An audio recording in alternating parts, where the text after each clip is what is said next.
नमस्कार, राष्ट्रसंचार डिजिटल मध्ये आपल्या सगळ्यांचं स्वागत आहे. 2024च्या निवडणुकांची रणधुमाळी आपल्याला सर्वत्र बघायला मिळते. आज आरपीआय आठवले गटाची राष्ट्रीय कार्यकारिणीची बैठक इथे संपन्न झाली आहे. माझ्यासोबत परशुराम वाडेकर आहेत, ते सांगतील काय काय या बैठकीमध्ये आज झालंय, विषय काय काय. रिपब्लिकन पार्टी ऑफ इंडियाच्या राज्य कार्यकारिणीची कोर कमिटीची बैठक आज द लेडीज क्लब या ठिकाणी आठवले साहेबांच्या मार्गदर्शनाखाली आणि राजा सरोदे यांच्या अध्यक्षतेखाली पार पडलेली आहे. राज्यातले सर्व समन्वय समितीचे कोर कमिटीचे मेंबर जमा झाले होते. खूप कार्यकर्त्यांनी तीव्र प्रतिक्रिया दिलेल्या आहेत की महायुतीमध्ये आम्ही पहिला पक्ष आहोत, की भाजपवर आम्ही आलो होतो आणि त्यावेळेस एटीएम म्हणून होतं गोपीनाथ मुंडे, आठवले साहेब आणि बाळासाहेब असे एक महाराष्ट्रामध्ये झंझावत होता आणि त्यावेळेस कुणी नव्हतं, पण आठवले साहेब होते. आंबेडकरी चळवळ त्यावेळेस देखील सगळ्या विषयाला सोडून एक महायुतीवर आले होते आणि त्यावेळेस खूप नाराजगी बी होती की साहेब का जातात नाही कधी. परंतु शेवटी आठवले साहेबांनी निर्णय घेतला. नंतर मग सगळ्याच पक्षांनी भाजपबरोबर जाण्याचा निर्णय घेतला, पण पहिला निर्णय आठवले साहेबांनी घेतला की नाही, आपण सत्तेत गेलं पाहिजे आणि सत्तेतून प्रश्न सोडवता येतात.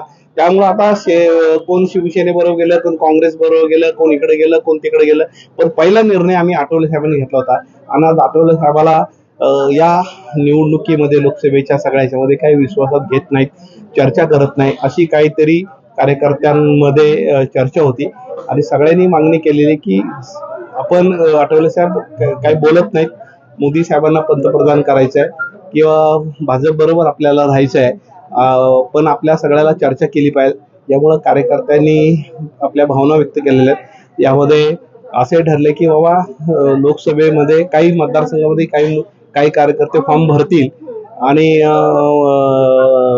साहेब म्हणले की फॉर्म भरा, पण काय मुद्द्यावर आपण त्यांच्याबरोबर चर्चा करू. फडणवीसांबरोबर देखील राज्य कमिटीला सांगितले तुम्ही चर्चा करा.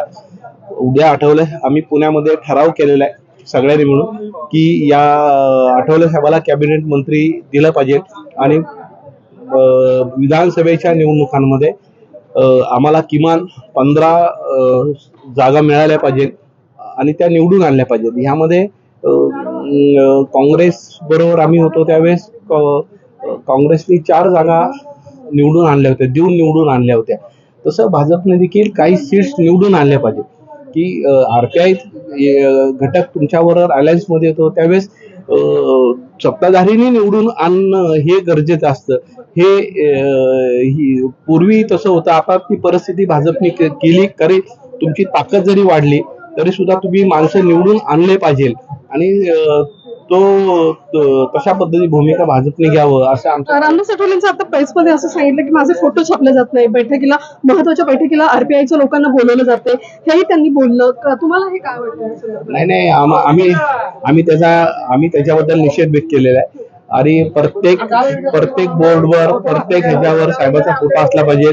साहेबांनी सन्मानाची वागणूक दिली पाहिजे, अशा पद्धतीची मागणी आम्ही केलेली आहे. देवेंद्र फडणवीस आम्ही काही दिवसामध्ये भेटणार आहोत.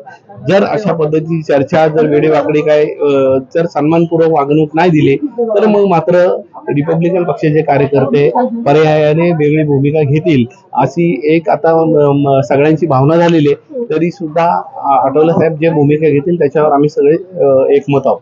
नक्कीच. तर आजच्या बैठकीतलं एक साध्य झालंय की तुम्हाला लोकसभेसाठी लढता येणार आहे आणि शिवाय यानंतर जर साहेबांचे फोटो नसतील कुठे किंवा बैठकीला जर बोलवण्यात नाही आलं, सन्मान नाही देण्यात आला तर बाहेर पडण्याचा पर्याय ओपन राहील. नाही, बाहेर वगैरे कोण पडणार नाही काय, आणि बाहेर पडायचं काही अशी चर्चा झालेली नाही. आणि शेवटी आठवले साहेबांनी सांगितले फडणवीसांना भेटू, राज्य कमिटीचे लोक फडणवीसांना भेटतील, चर्चा करतील आणि पुढच्या याच्यामध्ये विधानसभेमध्ये पुढच्या काही महामंडळाचे सदस्य असतील, विधान परिषदेच्या जागा असतील, या सगळ्या मागून घेतील आणि विधानसभेमध्ये आपल्याला काही जागा मागून घेता येईल. आता लोकसभेमध्ये आम्हाला सोलापूर आणि हे शिर्डीत जागा दिली नाही, ही आम्ही नाराजगी व्यक्त केलेली आहे, पण आम्हाला सन्मानपूर्वक वागणूक द्यावी अशी आमची फडणवीस साहेबांकडे मागणी आहे. आणि त्यांना आता स्टार प्रचारक म्हणून निवडणुकीसाठी बोलू नये, कार्यकर्त्यांना देखील संधी मिळाली पाहिजे असं आम्हाला वाटतं. तर पुणे शहरातले हे कार्यकर्ते आहेत, एकूणच पदाधिकारी आहेत, तर आरपीआयच्या लोकांना सन्मानपूर्वक वागणूक मिळाली पाहिजे. शिवाय त्यांचे फोटो प्रत्येक बॅनरवरती छापले गेले पाहिजे. बैठकीला बोलवण्यात आलं पाहिजे. आरपीआयचा एकतरी निळा झेंडा प्रत्येक बैठकीत लागला गेला पाहिजे. कारण महायुती सोबत आणि बीजेपी सोबत जर आपण आहोत, हा पक्ष अनेक वर्षापासून सोबत आहे, तर आम्हाला एक सन्मानपूर्वक वागणूक मिळाली पाहिजे, अशी या बैठकीमध्ये आज निर्णय झालेला दिसतो. आणि असेच वेगवेगळे व्हिडिओ आणि निवडणुकीचे अपडेट्स तुम्हाला आमच्या राष्ट्रसंचारच्या युट्यूब चॅनल, फेसबुक आणि इंस्टाग्राम या सगळ्या प्लॅटफॉर्मवरती अवेलेबल आहे, तर त्यांना नक्की व्हिजिट करा. धन्यवाद.